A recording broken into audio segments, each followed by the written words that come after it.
This episode is brought to you by the fabulous members of the You Run Podcast Network, all available at yourunpodcast.com. You want to die tonight?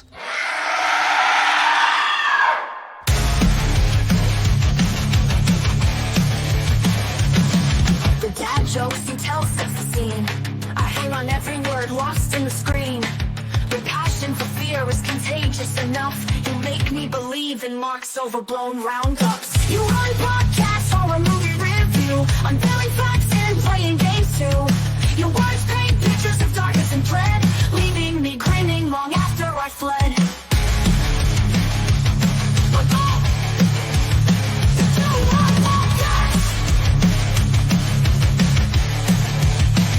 Scram! Leave her alone. She doesn't want to talk to you. Get out of here. Hello and welcome to the You Run Podcast horror movie review podcast. It feels good to say that and not be accused of false advertising anymore. It is good to be back, man. It really is. My name is Scott. And my name is Mark. And we are your hosts each and every Monday as we take you through a horror movie that you have picked from our Instagram polls. Horror Adjacent Month is over. And as a way to appease Mark, who, no joking, nearly quit the show last month. I did. I had the biggest hissy fit of my life.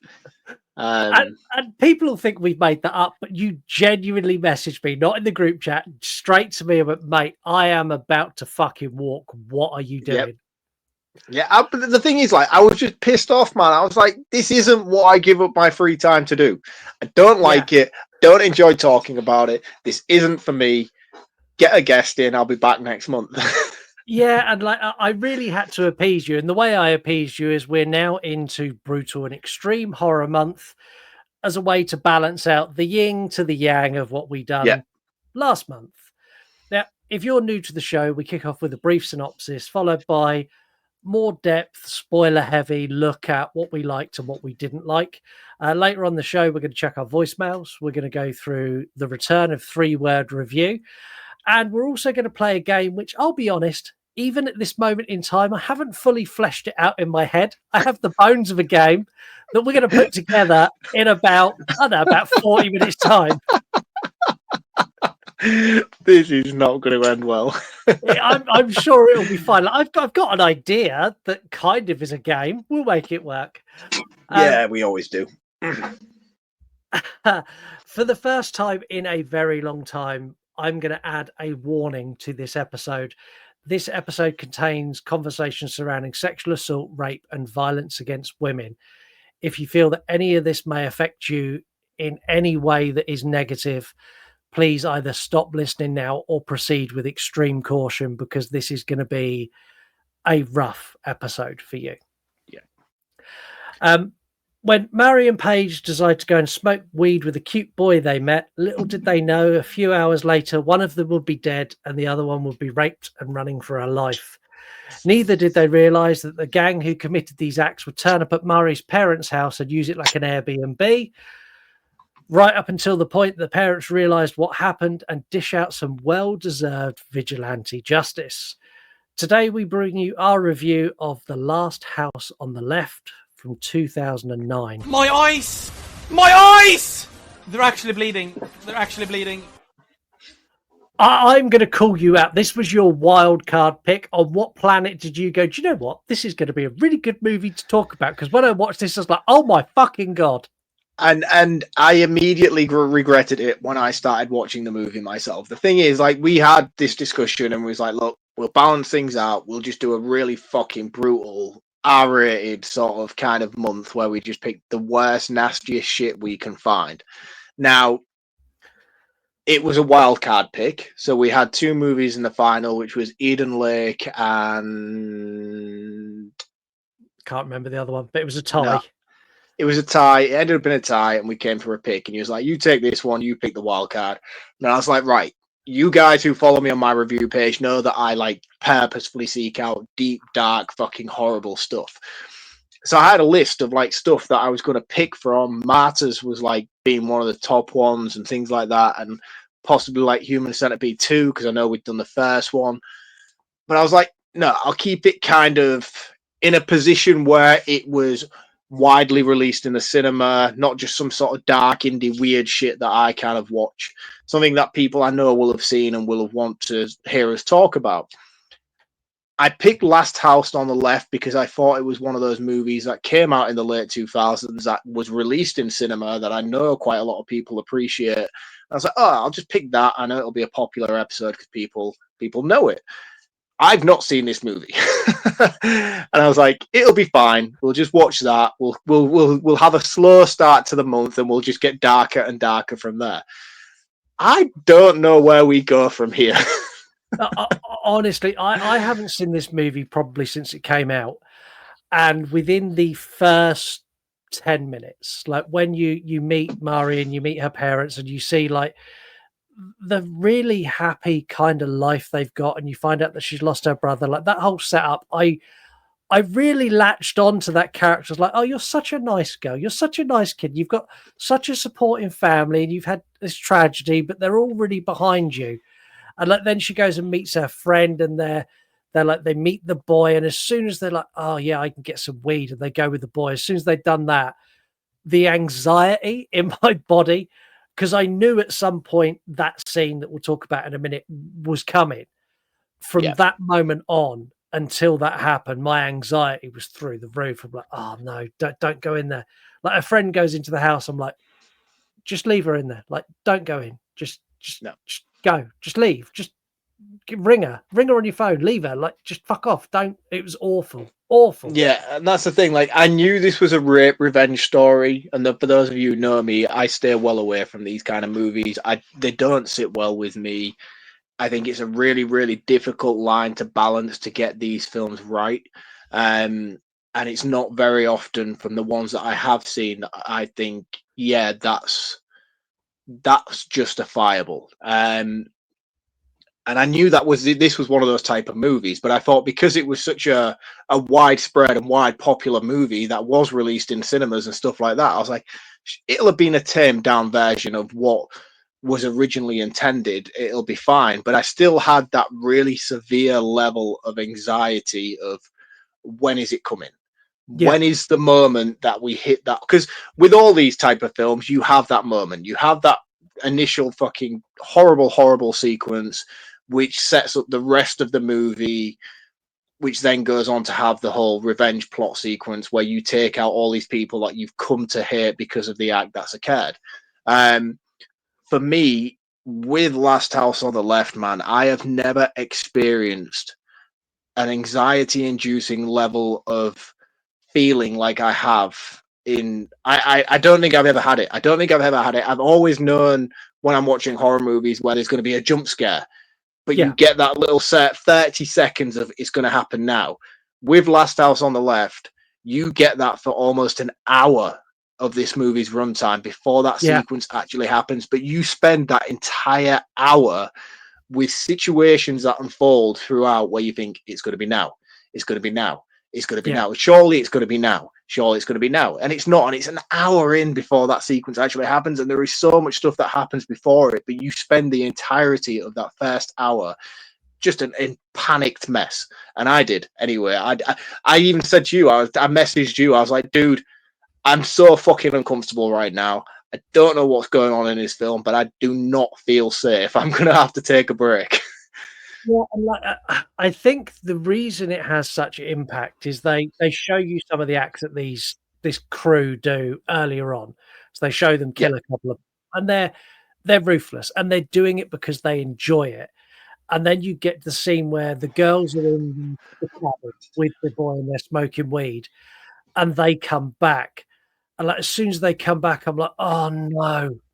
Like just say, oh, we were just leaving now, and just fucking go. But they don't, and you've got the woman who's like takes her jacket and like touching her boob and stroking her leg, and I'm like, oh, I fucking hate this. And you've got the guy who will always be Jesse from Breaking Bad to me. Yep.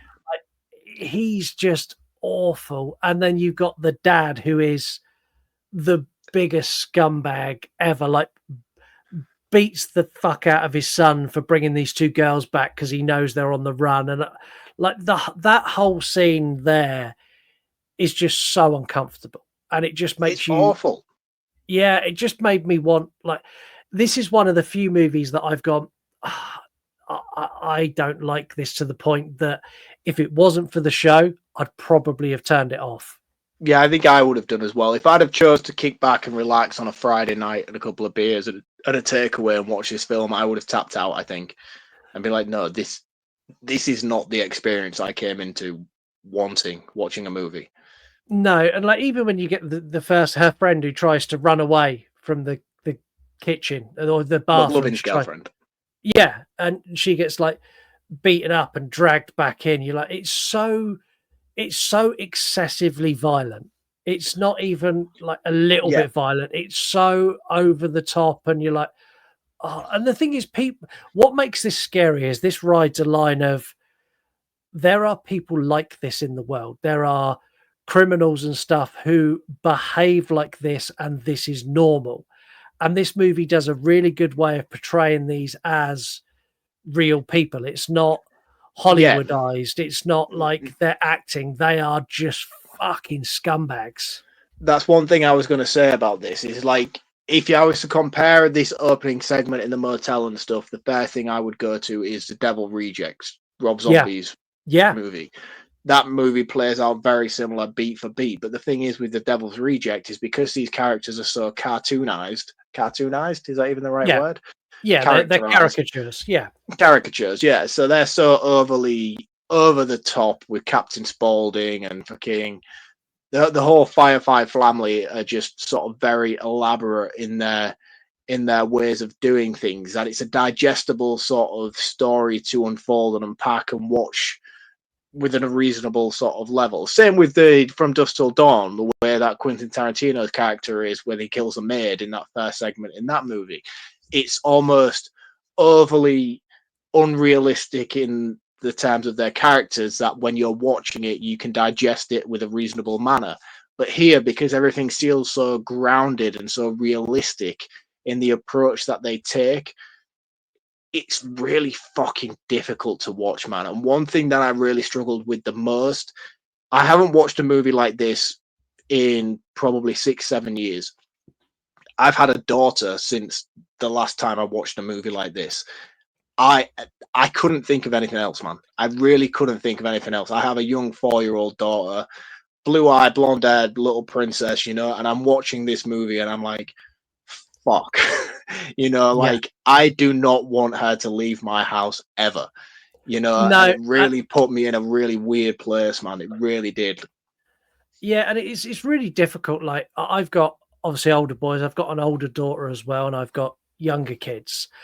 And the bit where the mum doesn't want the daughter to go out early on, she's like, "Oh no, we've just got here. Come on, let's stay at the summer house. We'll have a bit of a family night."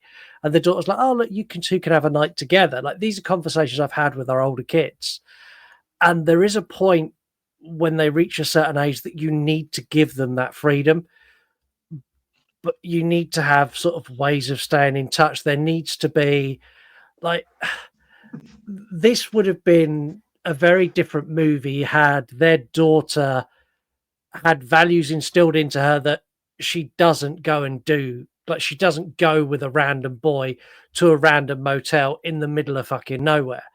Like a lot of this was through piss poor choices guided by her friend and peer pressure, which is what makes it worse. Because like Mari's a really like nice, good kid.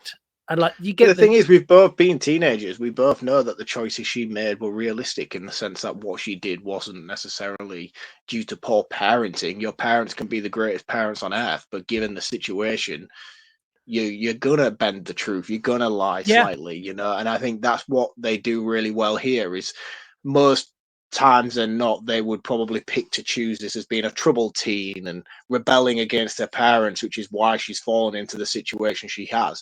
She hasn't. She's a very dedicated swimmer. She loves her parents. They're a really, really cool family, which makes the situation all the more even worse when the events unfold that do. Light-hearted situation, very briefly. Monica fucking Potter in this movie, childhood crush of mine, Love this woman. For those of you who don't know, Monica Potter it's Con Air's wife.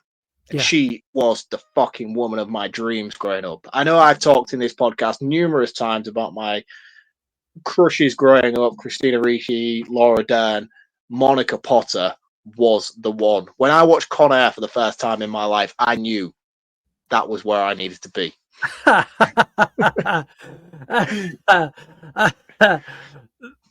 The drive they take these girls on. So when they decide that they need to kill them, and they take them on that drive up into the forest, that's horrific. And the only moment of that gives you any sort of like, oh, she's going to get away, the bit with the cigarette lighter where she put her foot on the cigarette lighter and then she burns the side of her head and she manages to get out of the car and she runs, and then they catch her again. Like, it's so good at building up they're going to get away. And they do it with both girls. They do it with that girl, and they do it with the friend who gets away and then gets dragged back. Like, they do there's hope. They give you that glimmer of hope that as an audience member, you cling to. And the thing is as well, like, they don't establish them as a rapist set of gang. Do you know what I mean? Like, and I think that's one thing that they do really, really well with these group of characters. They're clearly unhinged and they're clearly maniacal, but like, they don't do the whole rapist thing early on the gate. No. You know, it's not like you don't, even though we know where this movie's going to go, you don't, the story itself, you doesn't get you in a position where you fear for them in that aspect. Like, even to the certain point, like, if you didn't know anything going in and you didn't have Wes Craven's original as a blueprint for what was going to happen to these girls, you would just think they were maybe just taking them into the woods just to tie them up, leave them there by themselves some time to get some distance. You know? And I think that's really well built throughout. And I think probably one of the more insulting and more damaging aspects of this film's build-up is probably that aspect, is the fact that it is based on an original story, you know, as opposed to it being its own content. Because you know it's coming. And I suppose in a way it kind of works, because we're sat here now thinking, when is that moment coming? And it was unbearable to sit through and watch. But if you take away that moment and that feeling within your mind, the build-up of the characters themselves, they're not presented in a way where they have any ill intention towards these girls from that perspective, which I think's quite cool in a way. Like, they didn't initially go, because they could have quite easily been, we're rapey men, we're going to get you, ha ha ha, and they don't do that. They don't do that, you know. And yeah, I don't know. I don't know what's worse. I don't know the intention that we know because it's based on another story, or the idea that they don't present it in that way starting off. It's only until he fucking switches a light bulb just to prove a point later on. And are we there yet? Yeah, that moment where he turns around to his son, like one of the girls has escaped and they've gone and they've given her a bit of a kicking, tied her up and brought her back, and now both girls are there, and he turns around to his son who's crying, sniveling against the tree, and he goes, "Pick one." And he's like, "Time you learn to be a man." Yeah, like that line, just fuck it. I just like, oh no, this is the most awful thing ever. And when his son refuses, he's like, "I'll fucking show you how to do it." Like, that is just horrific, because he stabbed the. Yeah, but I mean, he doesn't even say, it's not even that though. That's not even that. It doesn't even play out like that. That's the thing that's so bad about it. Is like, it's not, he doesn't say, "I'll show you how to do it." It's the girl, McLovin's girlfriend, pipes up and is like, "You're pathetic," because he's trying to like belittle his son, and he just fucking stabs her and kills her there and then. And in that moment, I was just in shock. I was like, oh, I was expecting you to go over and give her a slap about or something like that, but no, they just kill her. And then fucking Jesse from Breaking Bad just comes up and stabs her in the back, and they start taking it in turns, just killing this poor girl, to the point where Mary comes over and has to console her. And he's telling her, he's like, "Tell her it'll be okay. Tell her she's going to be safe and it doesn't look as bad as it is." And Mary refuses. She's like, "No, I won't do it. I won't do it." And I can't remember for the life of me what it was that she said that made him do what he did. He said something that insulted him to the point where he had to like be like, "I'll show you I do what I want." it's horrific either way. But she said something in that moment. Yeah, and it's awful as well because like the girl of the group, who is the dad's girlfriend, effectively holds her down and helps tear off her underwear for it to happen, and that to me took it to a whole nother level. So in my head, that is the worst thing that could ever happen to a woman ever, and to witness a guy do that in a movie is awful.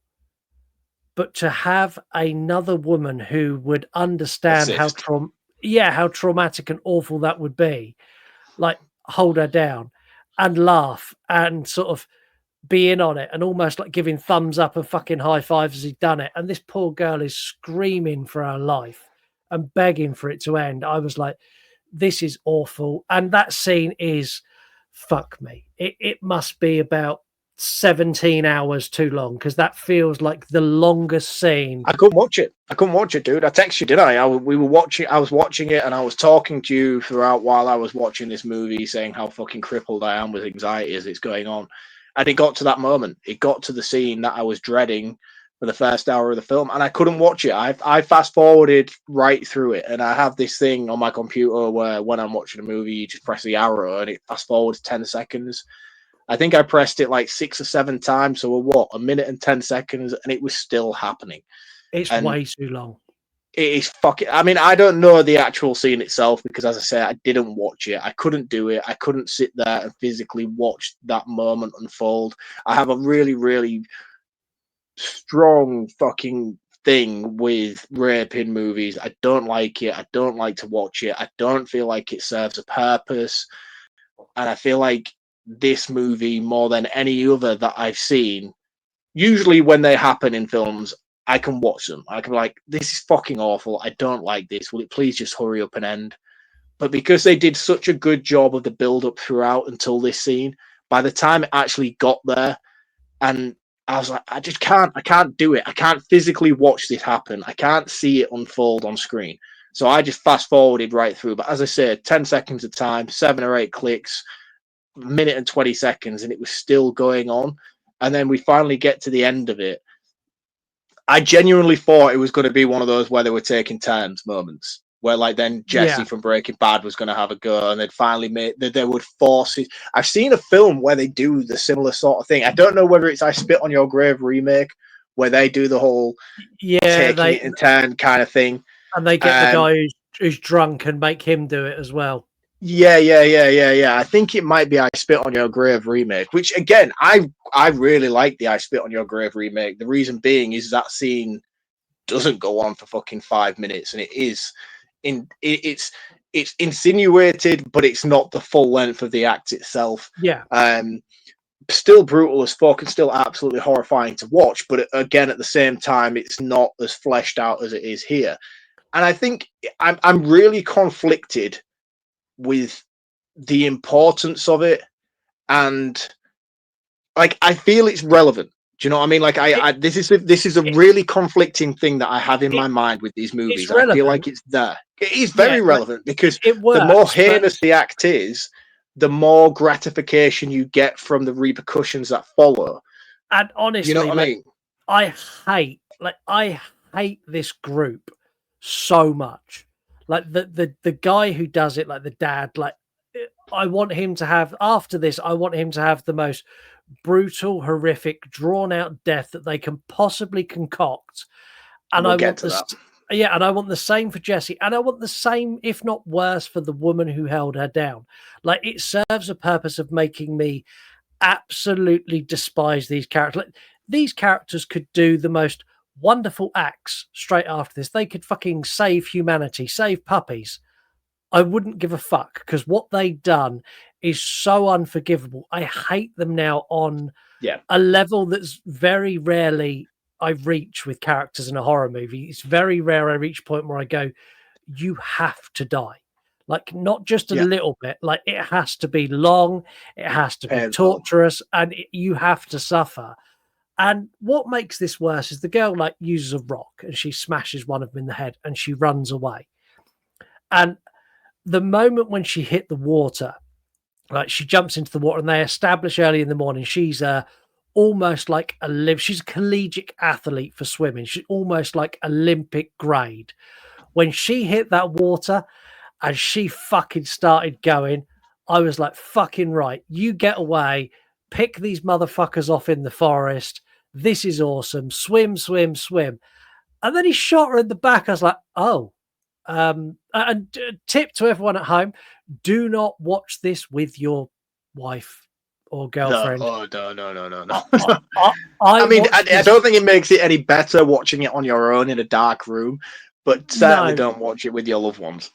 I watched this with Lisa. Lisa had never seen it. I've not seen it for a very long time. I pre-warned her, like, there is a scene in this that's rape. I don't know when it's coming, but I know it's in there.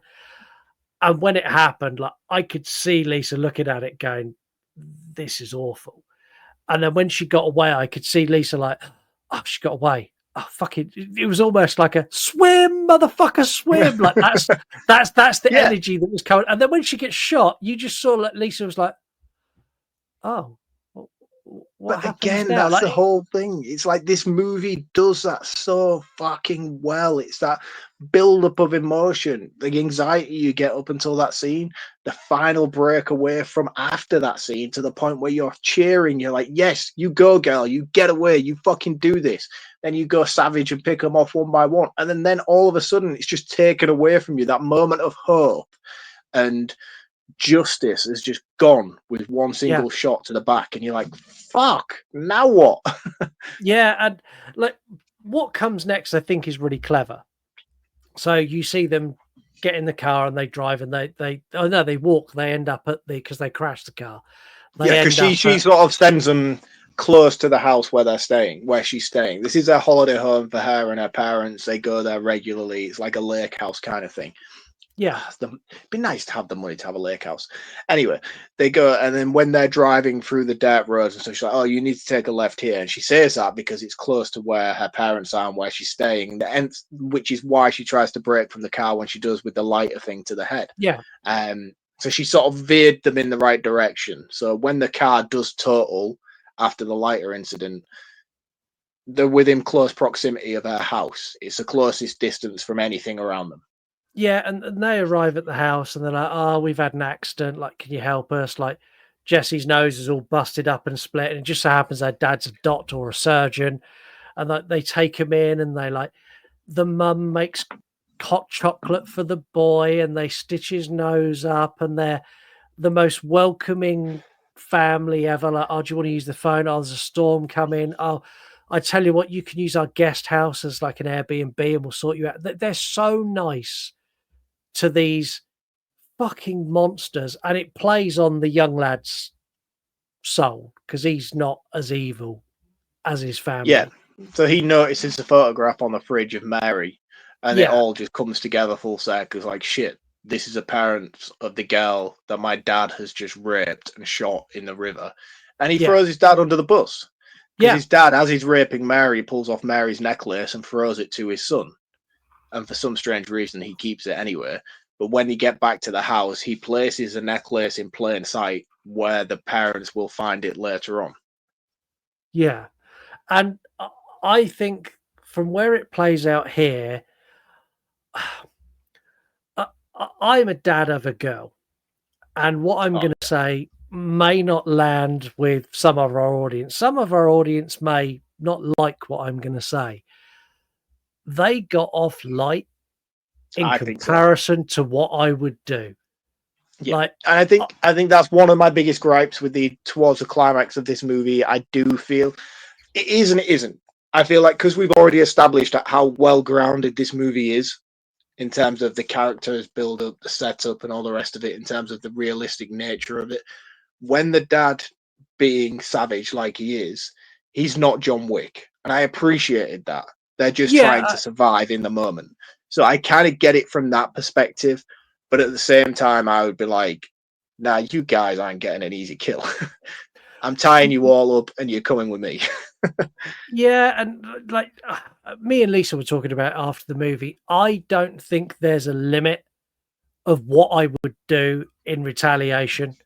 Like there is no stopping point for me if you've done that to my daughter. I don't think there's a Oh, point no. where I'm going to go, Joe, what? I've had enough of torturing you now. I'm just going to kill you. Like, I don't think that point is coming. Like, I'm taking No.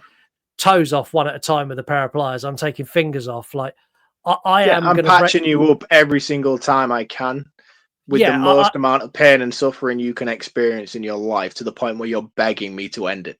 Yeah, I am raping you with a pineapple, like prickly end. I mean, I don't know if I'd want to be involved in a rapey thing. Do you know, I genuinely think that's where I would go to, so they learn a fucking lesson. Like, this is what you've done. Now you're going to see this pineapple. Like, we're going to go with this first, and then you see that watermelon. Like, that is being like football kicked up your arse. That's how bad your night is going to be. Honestly. And like, I do like the way, like the way the parents realize. So the mum gets an inkling that something's not right when she lets them into the house, and they're like, they all crowd her in the bathroom. Like, bit weird. Like, the mum's like, I don't like it. They're a bit odd. And then he's like, oh, we'll just lock the door. And they lock the door, and this is when they hear the banging, and they go out, and their daughter has managed to survive, and she's done that last little bit of swim to the house, and she's banging the rocking chair. Yeah. And the dad, he had to like drain the fluid from her lung. Fuck, and like, this scene is so bad, man. And it's so well executed as well, because in that moment, the dad, I've seen him in something where he's an absolute fucking tool, and I hate him, and I can't think what it is. It's one of those movies, you know, like the Belko Experiment. Like, he's like, I think he might even be in the Belko Experiment, where he is the boss of the he's the boss of the company, and he's a tool in that film. But in this movie, seeing him do what he's doing and execute his job perfectly to precision, as if he has no personal attachment to his daughter, but then you see those moments of instances where he breaks and he like steps himself back out of his career and his role, and knows it's just so fucking hard to watch. And the discovery of him realizing that she's been raped, it is just one of the most heinous things I've ever seen, where he's just he's just in pure turmoil. And as a dad of a daughter, I resonated so much with that shock discovery that he had in that moment. And I was like, fuck, man, like, this is, and he had to tell his wife. I don't know if I would in that moment. That's why I was going to ask you, would you have?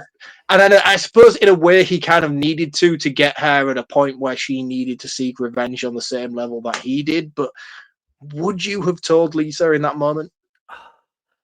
See, because I would try and shield my wife from it. I think, see, if it was me, and I said this after we'd watched it, if it was me, I probably wouldn't have said anything. I would have like gone, look, I'm going to go down to the shed, I'm going to go down to the guest house, whatever, go get the keys for the boat so we can get out of here. And what I would have done is I would have gone down and I would have barricaded all the doors of that house, and I'd have set the guest house on fire. And then I'd have sat outside and waited to see if any of them got out. And if they did, then I'd have continued. I think like you, I think like you, I would want to, like, that's not something as a dad you want to say to your wife, like, that's happened to our child, like that. And no. he plays it really well. Like, it's done so in a good, way. Man. So good. And I'll be honest, I really like the mum, because the mum has got that edge to her. Like, she switched on enough that she clocked something was wrong before he did. And when she realized what it was, and you get that scene where Jesse comes round to the house and she's trying to steer him away from seeing the daughter that's set up on the coffee table in the front room. That scene is fabulous. And it's so full of tension. And like, you can see the mum's, you can see the mum's like, I just want to stab you, but I know you want to fuck me. And the only way for me to keep your attention is for me to play to that. And I'll pour us a glass of wine and I'm going to keep us safe. And it's when he sort of ambles into the room and spots her. And the mum's like, well, it's fucking now or never. Let's have it. And his hand, this is one of the best things ever. Like, they're trying to fucking drown him in the sink, like the mum and dad together. And I'm like, yeah, go parents, like co-parenting perfectly there, fucking killing. And it's the dad who's like, oh, hang on, there's a waste disposal unit. Where's his hand? Like fucking rams his hand on the waste disposal. Yeah, because he switches pulls it the on. plug out to try and sort of drain the water, doesn't he? He thinks fast Yeah. on his feet, does this rapist guy. And then they're holding him under, the water's starting to drain, and they just stick his hand in the incinerator. I'm like, oh, fuck, man, that is brutal. And you just see it shredding and pulling out.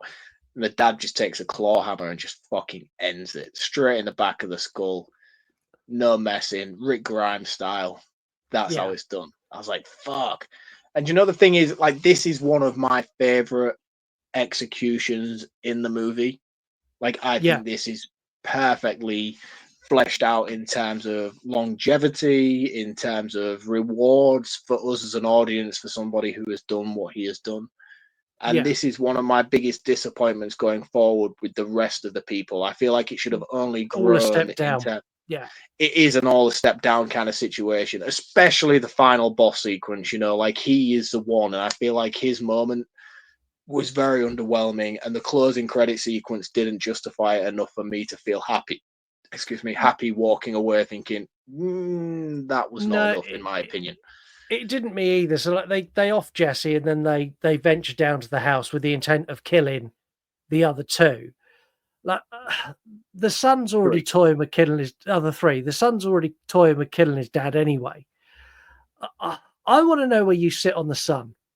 I think he should have died. I think his dad should have killed him in that moment when he stabbed him, and I don't feel he should have survived that instance. I feel like obviously he was guilty by association, but I don't think he's innocent by any stance of the imagination. I feel like he could have done a hell of a lot more to stop that from happening, prevent that situation. And I know he's a weak kid in a sense, but I feel like he didn't deserve redemption to walk away. I don't feel like he did enough to deserve redemption. I don't feel like as a character he should have walked away. I feel like I would have been happy with the brief instances of redemption he had throughout, but I still feel like he needed to die. I don't think he should have died by the hands of Mary's parents, but it would have been more fitting for me to see his dad kill him there and then. When he stabbed him, I feel like he should have died from his wounds in that moment. Him surviving, I didn't sit well with me. And as a parent in that situation, and bringing him on board the boat where my daughter was, who had been raped, and he was in that situation, the sheer terror. Yeah, exactly. For me, I was like, no chance. You aren't coming on this boat. Fuck you, man. Lisa had a different take on it. So Lisa saw that. Lisa had the maternal thing, which like, oh, but he didn't do anything wrong. I was like, he didn't fucking do anything right either. Like, mums and sons, though, man. Yeah, like he had the opportunity, like, even if he'd spoken up and like shouted at his dad just to get his dad off and taken a couple of punches, like his dad wasn't going to kill him. Like if dad gave him a bit of a kick in, and it's but the whole situation was his fault in the first place, which even his dad said. Yeah, like he did. Like if you're in that situation, don't bring girls. But like I was really like, I'm not on board with you being on the boat at the end. I'm not on board with you getting this redemption up. Like, I get it. I understand why you've got that. But fuck, man, you should have been left there with the others. I did like the eye shot for the girlfriend. The bullet through the eyeball I thought was great.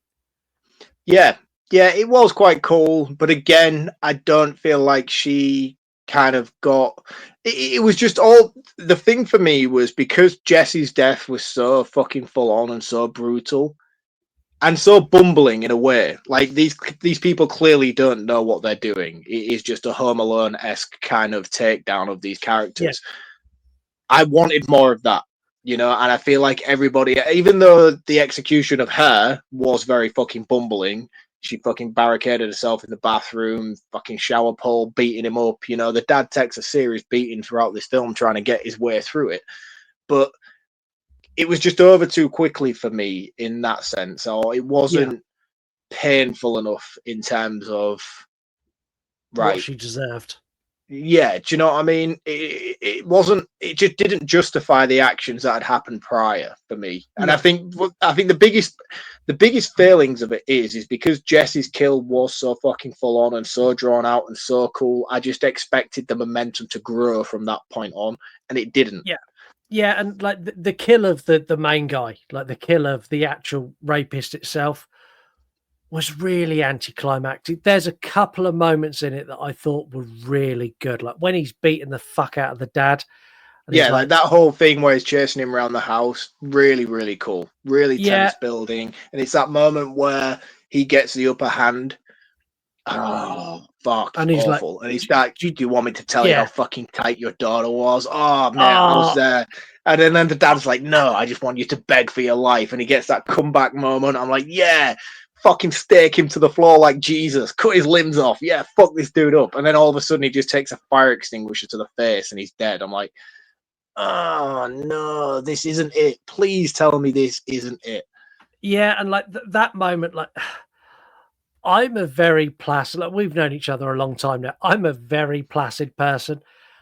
Deep down somewhere in me, I have a fiery temper. I think if someone said those words to me, like I could have a fucking arm off, I would have ripped his eyeball out of his head with my bare hands in that moment. The adrenaline that would have coursed through my veins, mixed with rage and anger and disgust. I Oh, think man. they done the dad dirty because I don't think they gave him a true representation of how much adrenaline would have gone through his veins when that bloke said those words. He would have I'd have been flipped full to his fucking feet. savage. I'd have been full Yeah, savage. I would have been biting. I'd have been fucking ripping off limbs. I'd have bit yeah, that cunt's neck off and everything. You know, I'd have been fighting dirty all the way to the end. You know, he would have yeah. suffered some serious pain. That dad would have flipped to his feet like Bruce Lee, fucking spun his head full 360 and ripped it off and kicked it out the window. That's how much anger would have been in him. And he didn't. And then you got that stupid fucking fire extinguisher scene, and then you see him all get away on the boat, and I'm like, is this how we're ending it? And the rapist kid is just there, and you're just all cool with that? Like, what the fuck? Yep. Post credit scene was kind of cool, and they've done a really good job of setting up like earlier But in it the didn't movie. give no right. So where is this? Where is this in context? Because that's where I am right now. Because he has black eyes and bruises. So clearly, he's taken his daughter to safety. Yeah, and then he's gone back. returned. Yeah, and kicked fuck out of him for a period of time that, I'll be honest, I needed on screen. I don't think he did. I don't think he did, because in that moment he woke up like, what the fuck's going on? Where am I? So I don't know if this was him waking up after the knockout from the fire extinguisher. He might have sedated him in some way. But then again, that's even more infuriating because that's it. This is it. Yeah. This is it. Like, for me, if I had him paralyzed, strapped on a table like that, but he could still feel pain, that dude would be there for fucking months. Yeah, I'd be there. If it happened a year ago, he'd still be there, like still now. But the one thing they set up quite well is they mentioned earlier on, like the wife's brother had been and visited, and like he's like, oh, he's fucking broken the microwave. It's not working properly. Like, it still works with the door open. They establish it early as a throwaway line. And then at the end, he's like, yeah, I paralyzed you from the neck down. So like, you can't move, you can't run anywhere. And then he just like slides him up and sticks his head in the open microwave. And I was like, oh, well, that's not going to tickle. And then he switches, like sets the timer, push start, and just walks away and closes the door. And like, you see the head bubble for a little bit and burn, and then it just goes like, It was cool. It was cool. It was cool, man. Enough. I'm not gonna, but it just wasn't enough. And that's the thing. Like, if you're comparing the two similar movies and you're taking "I Spit on Your Grave" remake and "Last House on the Left," "I Spit on Your Grave" remake does this vengeance thing a hell of a lot better. Yeah. The whole sequence itself, you get one of the guys, he gets barbed wire around his face to a tree, and his eyelids peeled open to the point where crows are just pecking his eyeballs out. It's fucking brutal, man. It's awful. But the main guy, the guy in this instance, he gets fucking savagely attacked. He gets a shotgun stuck up his ass, bent over a table. There is a string around the trigger. And then as soon as somebody opens the door, the shotgun goes off and blows his ass through his brains. Brilliant. And it's one of the most fucking best redemptions for that arc of that story that I've seen in a rape revenge movie. This movie handles the situation a hell of a lot better, and it certainly executes it a hell of a lot better than "I Spit on Your Grave" remake does. But in terms of the brutality inflicted upon the antagonists, It's not enough. I've got to give it to I Spit on Your Grave. I think that movie does it a hell of a lot better than here. Yeah, I agree as well. Shall we call it there and let you dive into your recommended account of the week? Yes. Okay, let's give you a sound bite. Make it stop! Oh, make it stop! See, that just makes me feel uncomfortable now. Yes. This is the hardest episode I've ever had to get sound bites for, because I'm like, I can't drop any jokes in this. This is not a funny episode. There's nothing I can laugh at here. I feel like I've changed as a man since watching this film, I'll be honest with you. And just remember, you made this happen. I didn't know the ramifications of this movie. I genuinely thought this would have been a tamer version of something that I expected, especially given its theatrical release. You were wrong. I was massively wrong, and I'm okay to admit that. It's not very often I do. Anyway, as we were, so this week's recommended account of the week is The Evidence Vault on Instagram. The Evidence Vault is a horror props and costume replica creator. They have an Etsy shop and all the rest of it. Pre-order, fucking, what's that thing where you can like customize what you want? Yeah. You know what I mean? Yeah, custom made, like, what's it called? There's a specific word for it, isn't it? Like a commission. Commission, yes. Commissioned. Yeah. Yeah, that's right. And it's a really, really cool account. I know I've done accounts like this on recommended account of the week before, but I've never seen any of them executed as well as I have seen on the Evidence Vault. So they make horror movie props, such as the scalpel from Halloween 2, any sort of like weapon sort of thing like you would find in a horror movie that would get logged into evidence had somebody been arrested. That's the kind of thing they make, and you can buy them and purchase them. They custom make them suited to the movie that you're requesting. It's really, really cool. One of the ones that really made me chuckle on the posts further down in their stuff is there was one of the red shoes from The Wizard of Oz.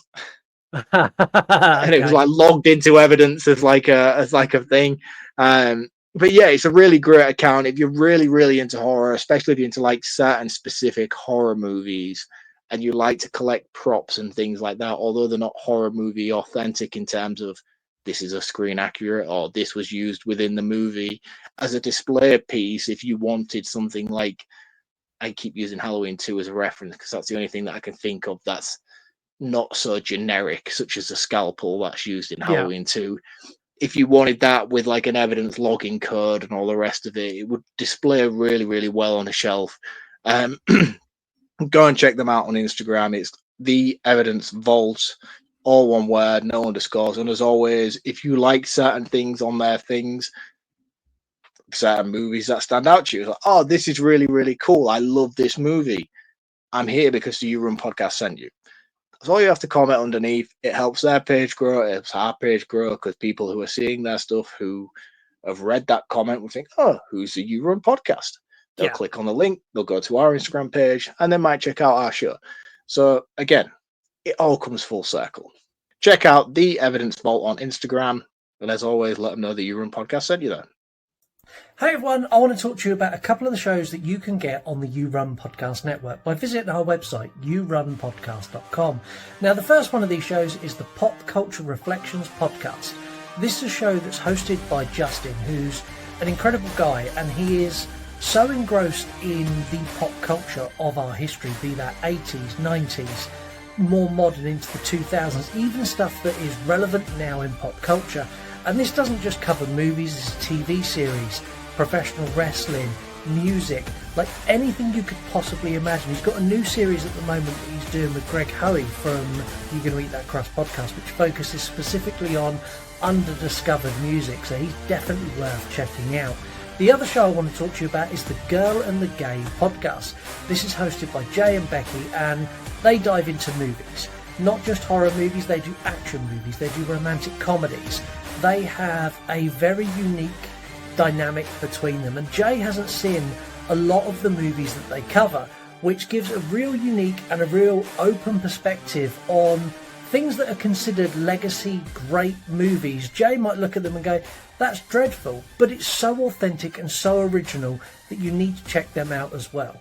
So the Girl and the Gay podcast and Pop Culture Reflections podcast can both be found at yourunpodcast.com, along with all the other members of the You Run Podcast Network. Let's get back to the show. Thanks, Scott. Did you not fancy a shave before you decided to represent the show in that manner? I didn't. And did you notice it's a very different backdrop? Because I have been run fucking ragged at work this week. That is filmed. That is filmed in an office bathroom. Oh, And it wasn't even in a scheduled break because I was that busy. It's like, I need the toilet. Went in the toilet and I'm like, there's no one in here. Quick, go. I hope there was a guy in the cubicle next to you listening to you just do that. Make sure you check out Mark's recommended account. They win, we win. Mark explained it. You're not thick. Just go and tell them the You Run podcast sent you. Head over to yourunpodcast.com where you get to see Pop Culture Reflections, the Girl and the Gay podcast, and all of the other shows of the You Run Podcast Network. Also links to our merch store and our socials, including Instagram, where you get to pick the very films we review. While you're on Instagram, go and follow Mark at Reviews from the Crypt. He reviewed horror movies about 3 months ago. Hasn't done one. I have one. No, I have 4 already written and ready to go. It's one of those things now where like the time has passed so long since I've wrote a review that I'm like, I can't just drop one because then the expectancy of them regularly is going to be there. So I'm currently curating a backlog so that when I just had this real drought, man. Please tell me to shut up when it gets to that point. I had this real drought when we had our second child that like I don't have any time. So like when the time does come up to be free, I just want to fucking chill out, man. Do you know, I don't want to sit there. I don't want to write. I don't want to fucking concentrate on shit, you know, and like I've really sort of just focused upon not having to put the work in a little bit since the second baby's arrived. Hence why I've not been doing any reviews. But I have been getting back into writing just behind the scenes. I've done quite a lot. I've done a fair few reviews now that are all ready to go, that need to come out. But I'm just, as many of you will know who have children, especially young children, this brief window of opportunity that I have to write may be gone tomorrow. So I'm using this freedom wisely, and instead of just pumping out content thinking and then getting everybody geared up thinking that I'm back writing again and then me just fall off the radar and then leading to disappointment, I'm just kind of building up a backlog to the point where if I ever need to go stagnant for a week or two again, I have the build up there. So I am writing again. The reviews will be coming within the next couple of weeks or so. It's just at the moment I'm just making sure I've got the draft. And I get that. And like you and me talk about how we do social media a lot, and you know that I batch make memes, I batch make reels, I batch make content. So I've got like at any given time, I've got the next 3 weeks content sat in my gallery ready to go. Because I can't create it on a daily basis. My life just doesn't allow for that. You can also follow Mark at VHS from the Crypts, where he will make you miss the smell of stale popcorn and the disappointment of not having the rental tape behind the actual VHS cover when you get the movie you want to watch. If you aren't on Instagram, we're at You Run Podcast everywhere else, which includes YouTube, where we're dropping 3. No, we're in August now, so we're now dropping 4 episodes a week. Plus horror movie reviews. So that is 5 days a week. You get reviews from the You Run podcast on YouTube. If you like the idea of exclusive stuff, head over to patreon.com/You Run podcast, where we've got a selection of tiers starting from 6p a day. It gives you anything from early access to episodes that are ad free, so you don't listen to this.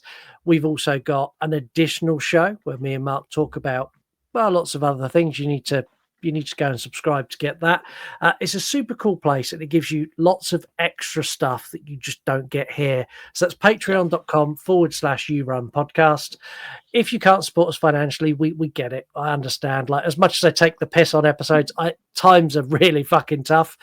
You can help us in a free way. You can leave us a review on Apple or Spotify, share some of our shit around.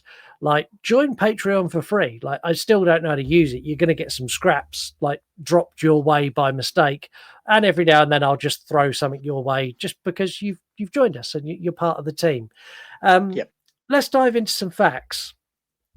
So, Paige and Mari, the actresses who played these, done all their own stunts, which I thought was Why do you impressive. I'm gonna have to address it now because it's been pissing me off all episode. Why do you keep saying Mari?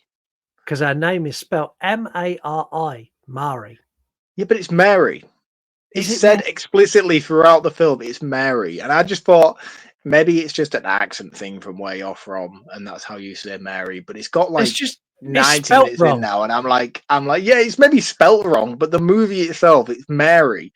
Yeah, but I'm English, so I read things how they're spelt. Yeah, but you watched the film, you I listened to the did. dialogue. Yeah, all right, whatever. Anyway, they done their own stunts. In the scene where they're in the log cabin, if you look, they are covered in bruises on their legs. Now, the intention was to cover it with makeup because obviously that scene happens before all of the horrible scenes that come after it. Their bruises were so bad that even when they were covered with makeup, they would still show because both actresses insisted on every stunt, every fall, every tumble. No, we're doing it. We want to do it ourselves, which I thought was fucking awesome. Yeah, it's really cool. Really, really cool. We spoke about the rape scene and how horrific that is. I'm going to ask you, like, that scene's we reckon about a minute and a half long. How long do you think it took them to shoot it? Just that one scene. Oh, fucking hell. It blew my fucking mind. Like, it blew my mind. You're gonna say something ridiculous like fucking 5 days or something like that now. Like I don't know. Like it was horrendous. I didn't watch it. But I know from the stills that I saw as I was skipping through, the actress did a fantastic fucking job of delivering it. One second that I did briefly get, which I fucking hate that I saw it, was the transition of fight and acceptance. Yeah, awful. Where she just transitioned into fucking zombie mode, and I was like, oh no, that like couldn't have been a worse scene for you to fall upon, you know. She was fantastic in the stills that I saw of it. Yeah, brilliant actress. 17 hours. Oh, like the thing is, like a lot of people don't give right. I mock actors a lot for being like, oh, my job's so hard. I have to pretend to be somebody else all day long. Poor me and all the money that I get for doing so. Yeah. No, this scene, like 17 hours of doing this. 100% a paycheck. Like 100%.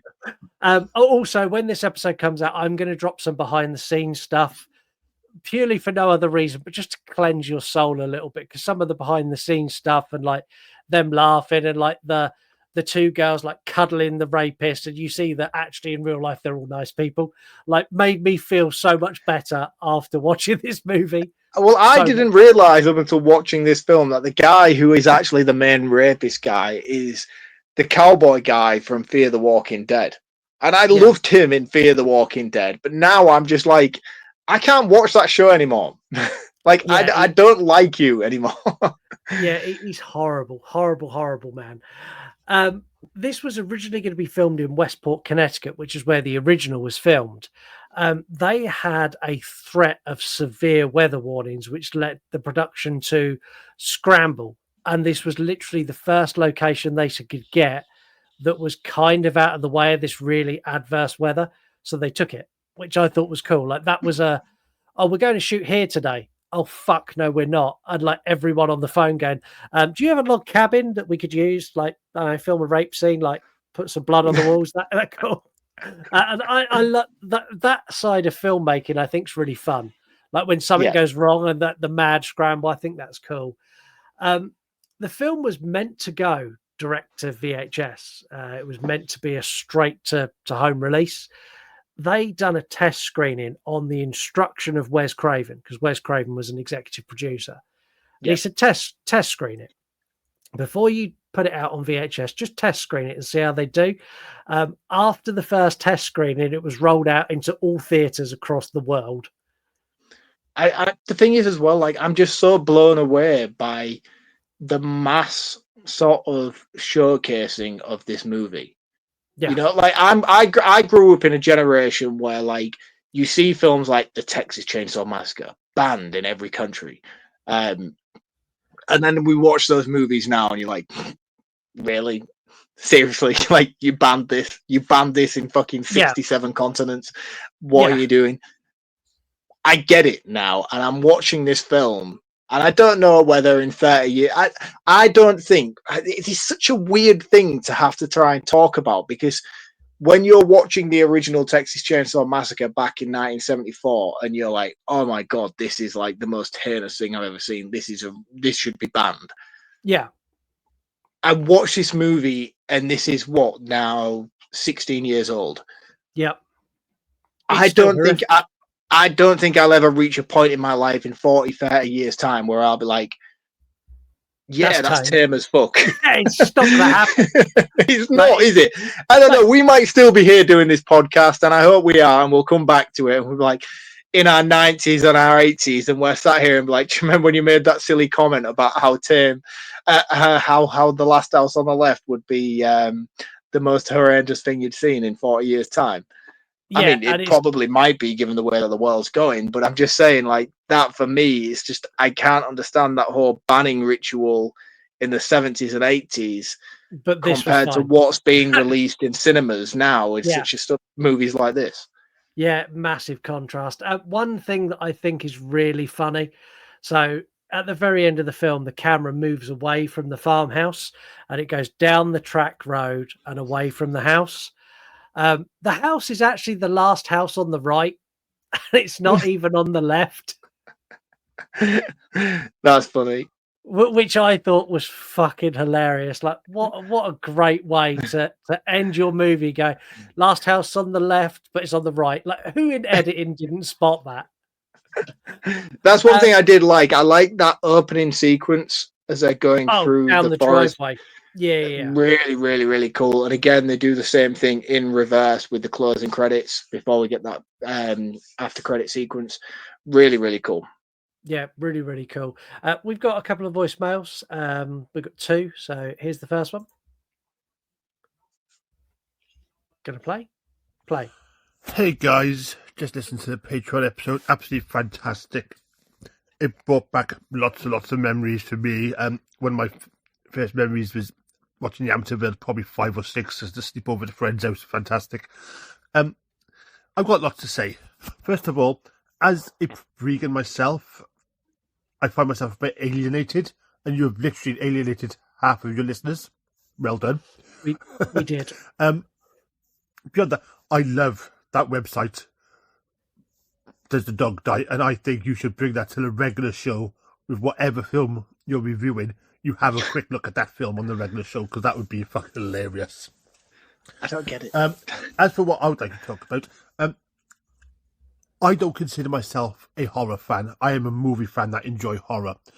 But one genre which I'm not so big on is fantasy, particularly the dragon sword wielding type fantasy. So I've never actually watched Lord of the Rings.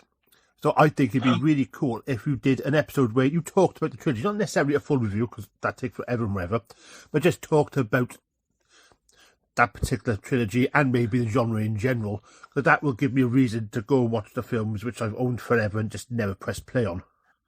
So yeah, I think that was everything. If not, I'll come back to you. Great show. Thank you very much. Are we doing it? Are we doing it? On Patreon, we are going to do a Lord of the Rings kind of review of the first trilogy. We pick out the bits we really enjoy, what's really good about it. This is the greatest day of my life. You have to watch the trilogy. Yeah, I've got the extended cuts as well. Yeah, are you doing the extended as well? Yeah. Oh, this is the greatest day of my life. I wish you well on your journey, sir, and I hope I hope, because I know we joke and I know you take the piss out of me for it. I But like when the you movie. sit down and you watch it, I hope we become entwined. If you become the friend that I know I deserve, we will be friends for life. You know, this is it. This is it. This is a deal breaker, man.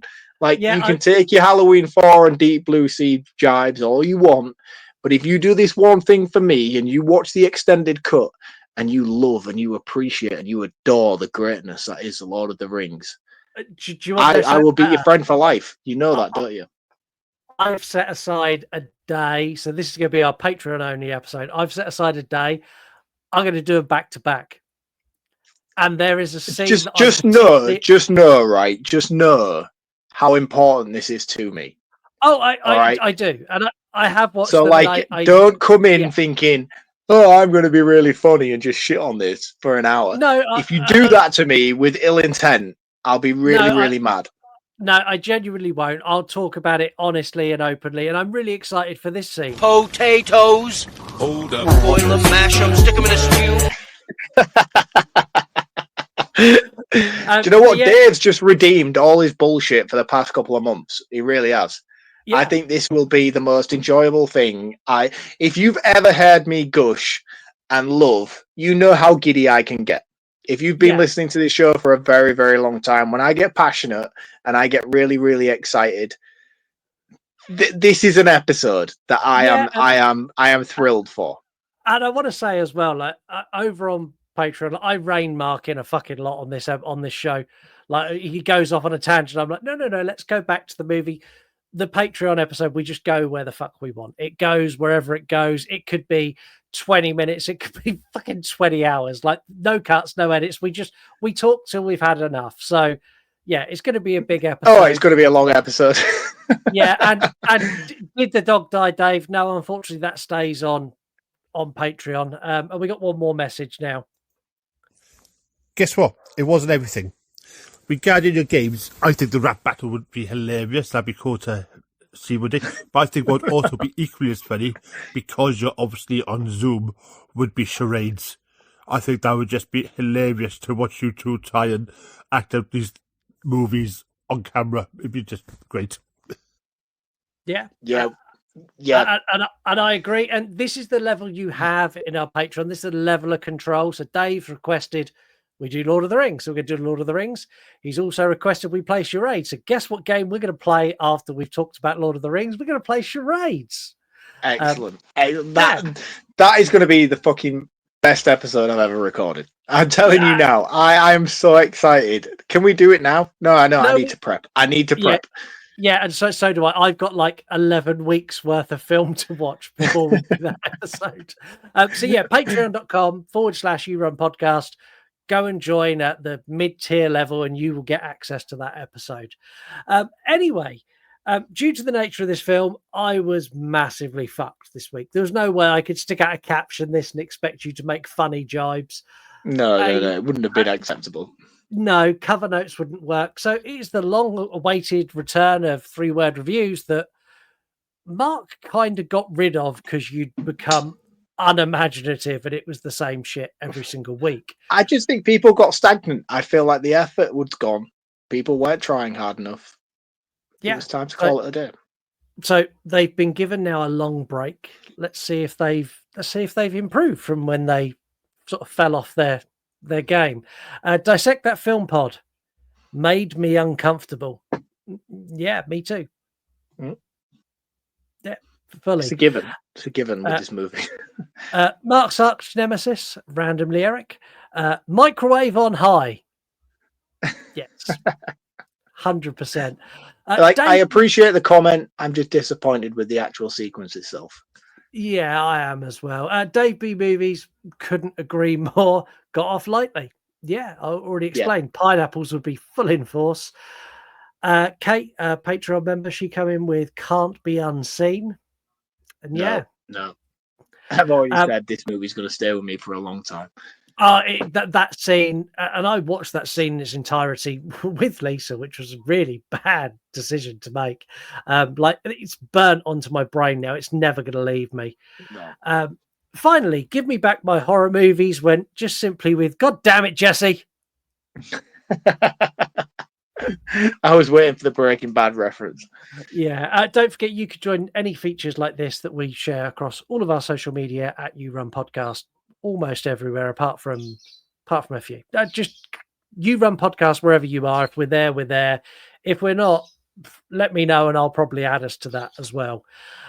Now, time for the game that I have completely not fleshed out. And what am I doing here?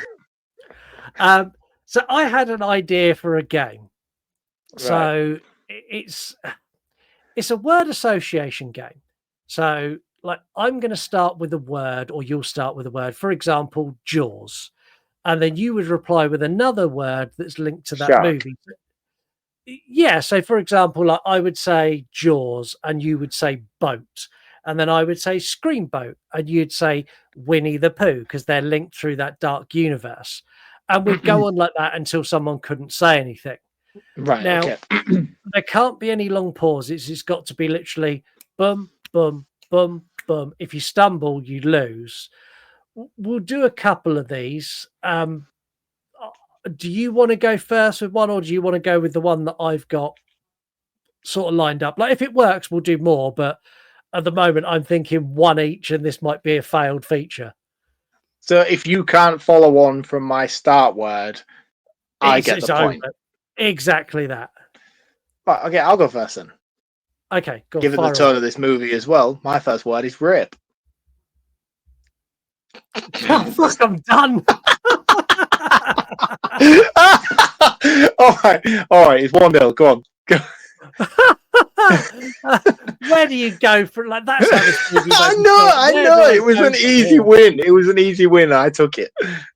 Right, I'm gonna go anaconda. Snake. Plane. Samuel. Pulp Fiction. John. You can't. Can you say multiple words? Can you say like Pulp Fiction? You could use a movie title or a word, but you. So if I was like John, what I meant was John Travolta, but like I was just going with the first word of that. No, you could say John Travolta, so that's fine. So you've gone John Travolta. Is that where you are? Yeah. Pulp Fiction. No, you said Pulp Fiction. That's why I got to John Travolta. You're terrible at this game. Right. Okay. So you're at John Travolta. Harvey Keitel. Insurance adverts. Churchill. Winston. Fuck, I'm done again. You are terrible. I like this game. I'm actually winning. There's 2-0. Go on then. You do one more. Skateboard. Tony Hawk. PS1. PS2. Fuck you. PS3. PS4. Control. No, I want to win. I'm not doing it. I want to win. TV. Static. Stu Marker. Screen. Wes Craven. Freddy Krueger. Last House on the Left. Rape. Oh, fuck's sake.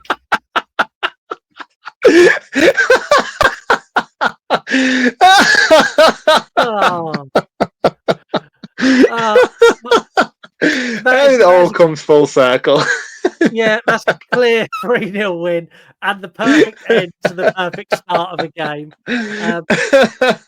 Yeah, as always, let us know if you think that's any good, and maybe we'll bring it back for Mark to casually throw the word rape and leave me stumbled. It's my turn to round it up first. Like, this film is a hard watch, especially if you're the father of a daughter.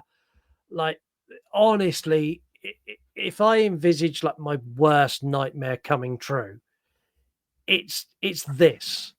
This is a father's worst nightmare, and it's also a subgenre of horror that I don't get on with. I don't like the rape revenge, because I don't ever feel that the revenge is good enough or brutal enough to avenge the crime that's been committed.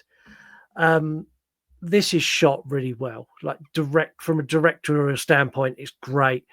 Casting in this is phenomenal. Every single person delivers their absolute A game, especially the young girl. I think she's phenomenal, from being a happy-go-lucky kid to being absolutely terrified to being a broken, injured, really, really like broken woman. I think she's phenomenal.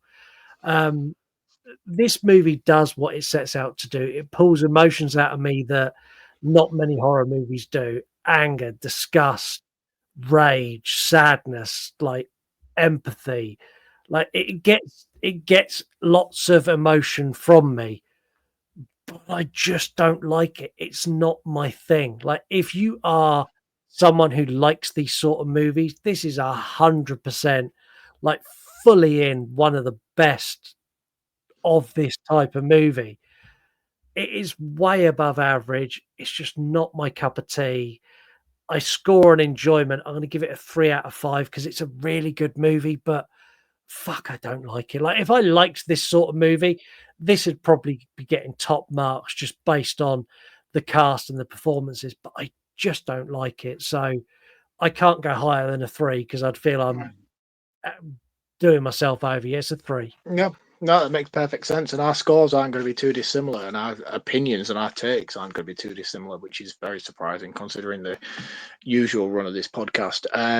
For me, I don't really know where I stand in terms of grading this as a viewing experience. I think the actual credentials of this movie alone, from directing, from acting, from practical effects, right through to score, everything is pitch perfect in my opinion. I think it does Yeah. exactly what it sets out to do. I don't think this misses a beat from start to finish. I think when you watch this movie, it comes down to personal preferences.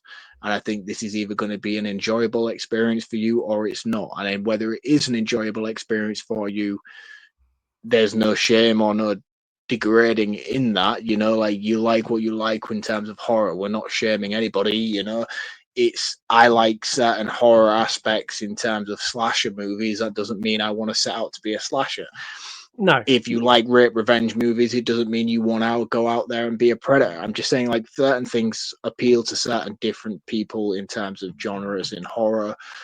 And for me, I found myself really dysregulated by my experience of watching this movie. I didn't know where to put myself. I felt very uncomfortable by that experience.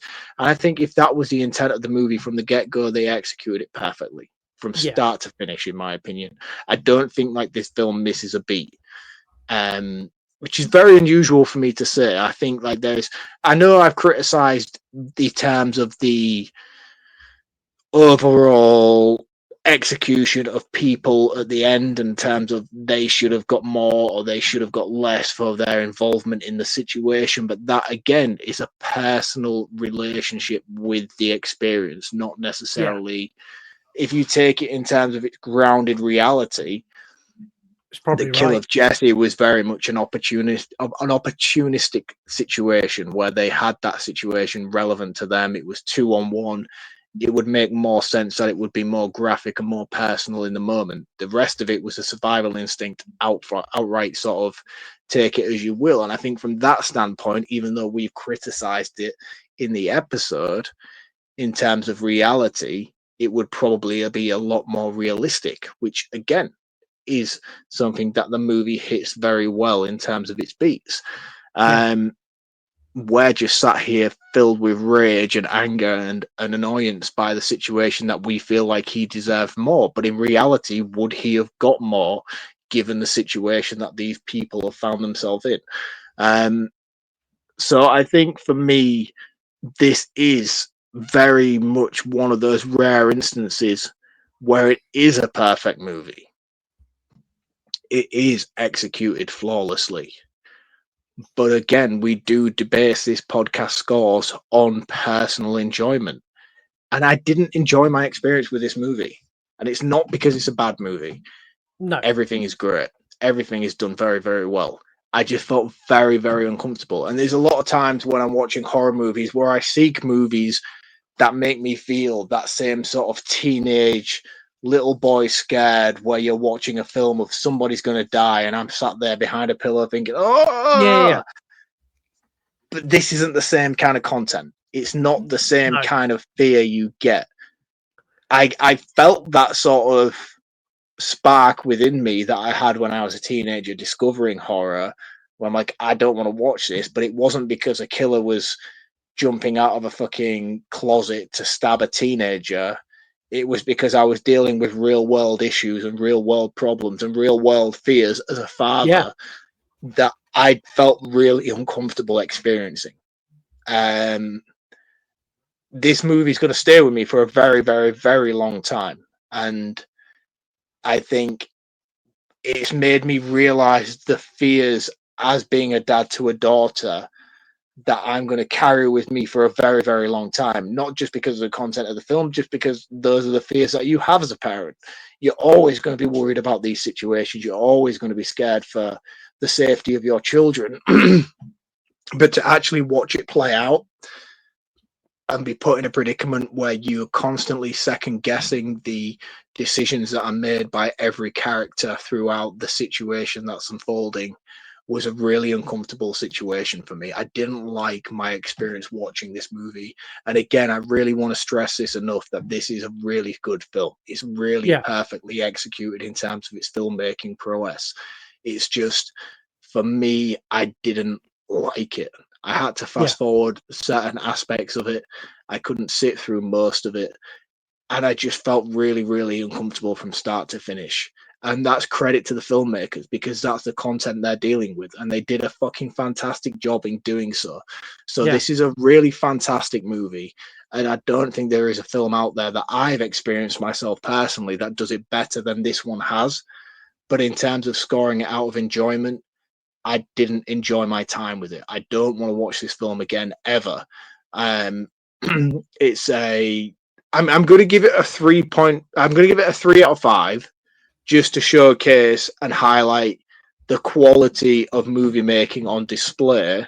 Yeah. But in terms of the actual experience I had with it, if I could, I would give this a 0 out of 5, just because it was just so fucking disgustingly awful, and I don't ever want to see it again. This is like suburban movie kind of level shit that I really hated and felt fucking awful for watching many days after watching it. But I think because of how well done it was, it deserves some sort of glorification. So I'm going to give it a 3 out of 5, which tips it over that midpoint where people will still see our scores and be like, yeah, that looks like a really good film. It is a really good film. It's just I don't like it, and I felt dirty watching it. Yeah, and I agree. And yeah, you done this to us. It was your fault. That's it for this.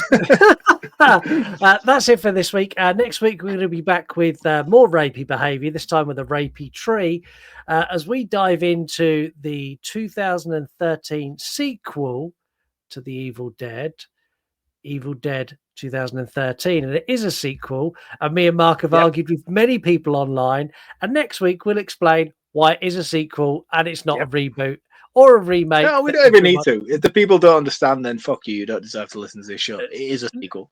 It is a sequel, but I will explain it because there's a big section on facts that I've got of why it's a sequel. Just for those people that are going to go, it's a remake in the comments on Spotify. It's like, really not. Yeah, I want to button all that out. But until then, have a wonderful week.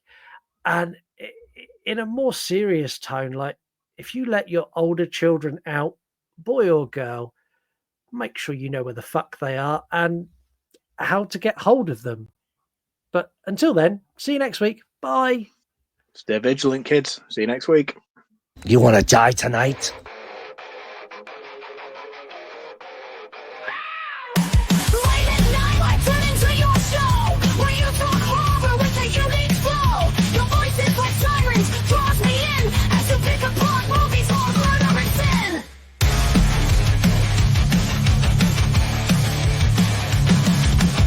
Jokes you tell sets the scene.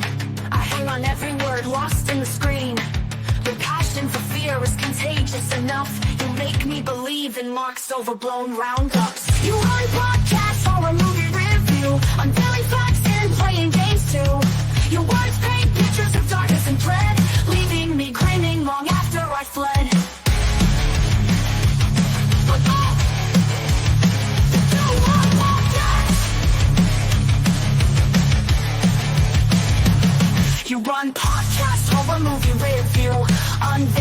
been playing games too.